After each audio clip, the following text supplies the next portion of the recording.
కీరవాణి గారి తండ్రి శివశక్తి దత్తా గారు మంచి కవి, చిత్రకారులు. ఆయన నుంచి కీరవాణికి సంక్రమించిన వారసత్వ సంపద భావుకత. ఆ ప్రభావంతో కీరవాణి చిన్న కథలు, గేయాలు రాస్తూ ఉంటారు. వేటూరి గారి శిష్యరికం దానికి తోడైంది. తనలోని సంగీతకారుడి కన్నా రచయితను తలుచుకున్నప్పుడల్లా గర్వంగా ఉంటుందని కీరవాణి ఓ ఇంటర్వ్యూలో పేర్కొన్నారు. ట్యూన్ కోసం డమ్మీ లిరిక్స్ సృష్టించే సినీ సంప్రదాయంలో సన్నివేశానికి సరిపోయేలా దమ్మున్న లిరిక్స్ ఆయన రాసిన సందర్భాలున్నాయి. బింబిసార చిత్రంలో మోహన భోగరాజు, శాండిల్య పీసపాటి ఆలపించిన కీరవాణి గీతాన్ని నేటి స్వరాభిషేకం ఎపిసోడ్లో అందిస్తున్నారు శాండిల్య, హర్షిత.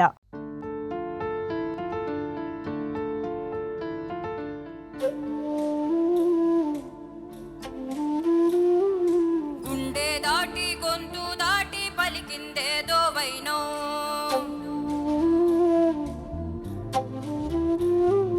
మోడు వారిన మనసులోనే మొలిచిందేదో ప్రాణం. కన్నుల్లోని గంగై పొంగిన ఆనందం, కాలంతో పరిహాసం చేసిన స్నేహం.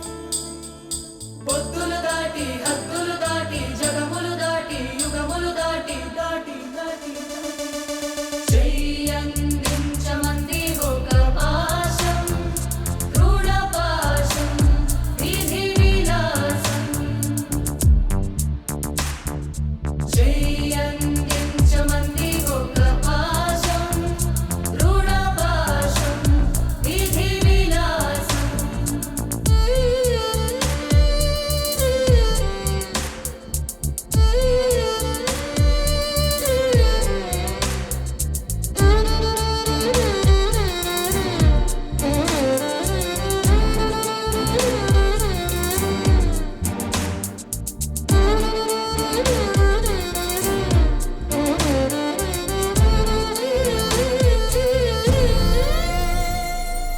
అడగాలే కాని ఏదైనా ఇచ్చే అన్నయ్యనవుతా,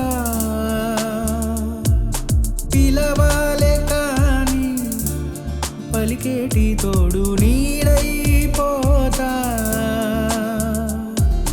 నీతో ఉంటే చాలు, సరితూగవు సామ్రాజ్యాలు. రాత్రి పగలు లేదే దిగులు, తడిసే కనులు ఇది వరకెరుగని ప్రేమలో గారంలో.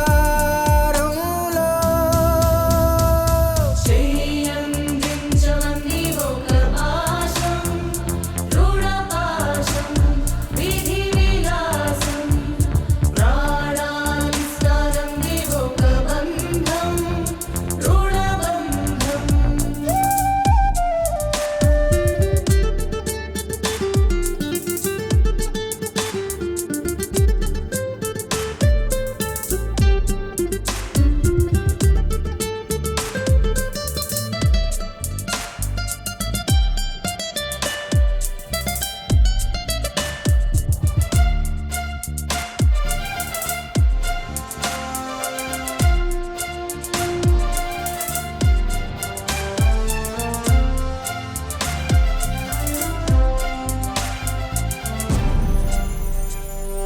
నోరార వెలిగే నవ్వుల్ని నేను కళ్ళార చూసా, రెప్పల్లో ఒదిగే కంటి పాపల్లో నన్ను నేను కలిసా. నీతో ఉంటే చాలు, ప్రతి నిమిషం ఓ హరివిల్లు. రాత్రి పగలు లేదే గుబులు, మురిసే ఎదలు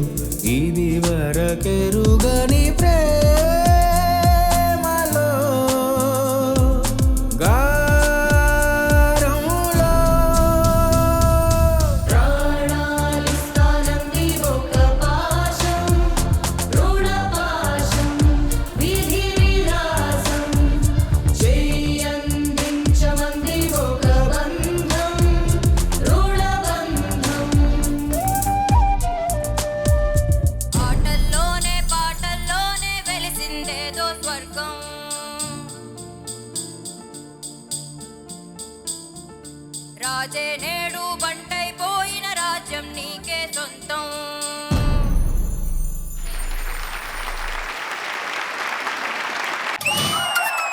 ఇవాల్టి సర్ప్రైజ్ ఏంటంటే ఈవిడ పలకరించిన పంచులేసినట్టే ఉంటుంది. హాయ్, ఎలా ఉన్నారు? చాలా బాగున్నాను. మీరు ఎలా ఉన్నారు? ఫెంటాస్టిక్. స్వరాభిషేకంలో మీరు నాన్నగారు చేసిన అల్లరి నా తమ్ముడు. మా అత్త కదా మీరు. కరెక్ట్. కీరవాణి గారు ఏమవుతారు మీకు? కిరణ్ గారు నా కజిన్. చంద్రబోస్ గారు? చంద్రబోస్ గారు నాకు అంకుల్ అవుతారు. మా కృష్ణ గారు? అవును, మా తాతయ్య. Young music directors round. ఇష్టంగా ఈ చోట నువ్వేం చేస్తున్నా? మొత్తం పాటలు రాసిచ్చిన తర్వాత ఏ ఒక్క అక్షరం ఏ ఒక్క పదం మార్చకుండా రాసింది రాసినట్టుగా స్వరపరిచారు. శీతాకాలం మనసు నీ మనసున చోటడిగిందే. అమ్మాయి ఏమడుగుతుంది? శీతాకాలం మనసు నీ మనసులో చోటడిగింది. మరి శీతాకాలం అయినప్పుడు నీ వాయిస్ లో చిన్న వణుకు ఉండాల్సింది. ఒక చిన్న ట్రెమ్. శీతాకాలం మనసు అట్లా. మాస్టారు మాస్టారు కీరవాణి గారు మీరు ఏకీభవిస్తున్నారా? ఏయ్, ఎందుకు అలా అడుగుతున్నావు? కలగన్నట్టే నా పక్కన నిలిచారు. ఎక్కడైతే మీరు నించోబెట్టేసి వెళ్ళారో అక్కడి నుంచి కదలకుండా పాడారు. కదలకుండా పాడావు, మనసుల్ని కదిలించేలా పాడావు. అలా వెళ్ళిపో అన్నాను నేను. కాలం అదే సహాయం చేసి మీకు ఒక రూట్ ఏర్పరుస్తుంది అన్న దానికి ప్రత్యక్ష నిదర్శనం నాకు తెలిసిన వాళ్ళలో మ్యూజిక్ డైరెక్టర్స్ లో శేఖర్ చంద్ర. మధురమే క్షణమే. సంగీతం నేర్చుకోవాలనే ఆసక్తిని ఈ యంగర్ జనరేషన్ లో రేకెత్తించడానికి కూడా ఈ స్టైలే కారణం నేను నమ్ముతున్నాను నేను. మధురమే లాలసయే. నువ్వు పొద్దున్న ఏం తిన్నావమ్మా? గోధుమ రవ్వ ఉప్మా. కొంచెం బెల్లం కలుపుకోవాల్సిన అందులో. మహిళలు కూడా పాటలని ముందుకొచ్చినప్పుడు సందర్భాన్ని అర్థం చేసుకునే విధానం, ఆ సందర్భానికి స్పందించే కోణం కూడా మారి కొత్త పాటలు ఉద్భవిస్తాయని నా భావన. కాన్ఫిడెన్స్ లెవెల్ బాగా పెరిగినప్పుడు పాట పెర్ఫార్మెన్స్ లో ఎంత మెరుగు అవుతాయో అది కనబడుతుంది.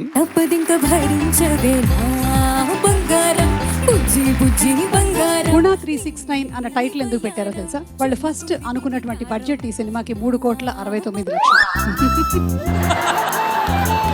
మనసారా చరితారా నా గుండెని మొత్తం తవ్వి తవ్వి చందనమంతా చల్లగా దోచావే. దాసరి గారు దర్శకత్వం వహిస్తూ సినిమాకి పాటలని రాసేవారు. చాలా రోజుల తర్వాత ఈ సినిమాలోని పాటలన్నీ శివ నిర్మాణ గారే రాశారు. ఆరాధ్య నా ఆరాధ్య. బాగా పాడావమ్మా. ఆ లాస్ట్ లో ఆలాపన ఒక్కసారి మళ్ళీ అందుకు.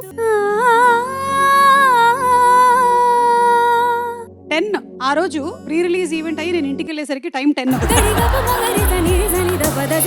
పలుకులతోనే కరిగిన మనసు అతనంత మెత్తని హృదయం ఉన్న మనిషి నేను ఇంతవరకు చూడలేదు. తరగతి గది దాటి కరగిన కథకి లో ఆక్టేవ్ లోను హై ఆక్టేవ్ లోను కూడా కంపోజ్ చేయడం ఈ కంపోజిషన్ ప్రత్యేకత. ఇరువురి మొహమాటాలే దూరము పో. నువ్వు హై ఆక్టేవ్ లో పాడినప్పుడు కొద్దిగా నీకు అందలేదు అది. వేల వేల వెన్నెలంత మీద వాలి వెలుగునంత మోయమంటే వాణి ఎంత బాగుందో దానికి సమకూర్చిన నేపథ్య సంగీతం కూడా అంతే బాగుంది. కథలెన్నో చెప్పారు, కవితల్ని రాశారు, కాలాలు దాటారు, యుద్ధాలు చేశారు. ప్రేమలో తప్పు లేదు, ప్రేమలో నీలట్టుండే గుండె వంద కొట్టుకుందే ఎవరంట ఎదురైనది. ఇందులో ఒక తెలియనటువంటి ఒక హుషారు ఉంది ట్యూన్ లో. హే, నచ్చిన చిన్నది మెచ్చిన తీరు ముచ్చటగా నన్ను హత్తుకుపోయే ఓయే. రకరకాలైనటువంటి టాబ్లెట్లు అవన్నీ వాడే బదులు ఇలాంటివి ఏవైనా పాటలు పొద్దున్న 2 సార్లు మధ్యాహ్నం 2 సార్లు ఇలా ప్రిస్క్రిప్షన్ లో రాసిస్తే బాగుంటుందండి. మీరు ఇవన్నీ ఎలా గమనిస్తున్నారు ఏకకాలంలో? నాకు చాలా నలువైపులా కళ్ళుంటాయి. విద్య నేర్పిన గురువు పేరు తగిలించుకున్న వాళ్ళని ఎవరిని చూసారా? అంటే చిత్ర గారు. కేఎస్ చిత్ర అంటే కనకాల సుమ చిత్ర. మీరు ఆవిడకి సంగీతం నేర్పారు కదా. మొట్టమొదటిసారి సుమా గారు స్తంభించిపోయారు. ఎంత సీరియస్ గా విన్నాను తెలుసా నేను. పడ్డానండి ప్రేమలో మరి విడ్డూరంగా ఉందిలే ఇది. నా జన్మ ధన్యమైపోయింది ఈరోజు. నిజంగా